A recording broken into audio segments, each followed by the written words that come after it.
पहले हमसे जलते थे, जो लोग पहले हमसे जलते थे, वो इस साल भी तैयार रहना, क्योंकि बेटा कैलेंडर बदला है नहीं। स्ट्रॉन्ग कमिटी प्रेजेंट जहानाबाद चौमाथा मोड़। क्या बोल रहा था उस दिन?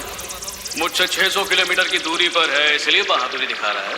रंजीत आज तेरे से 6 दूर हूँ, जो बिगाड़ सकता है बिगाड़। বন্ধুরা, জাহানাবাদ স্ট্রং কমিটি পরিচালনায় 1 জানুয়ারি সবাইকে আনন্দ দিতে এবং নতুন বছরের অভিনন্দন জানাতে নিয়ে আসছে চিঙ্গুর দুনিয়া থেকে মা কালী সাউন্ড।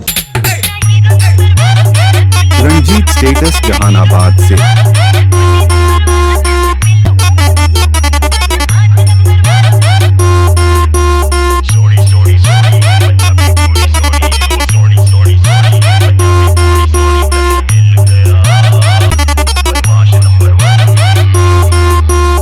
रंजीत स्टेटस जहानाबाद से।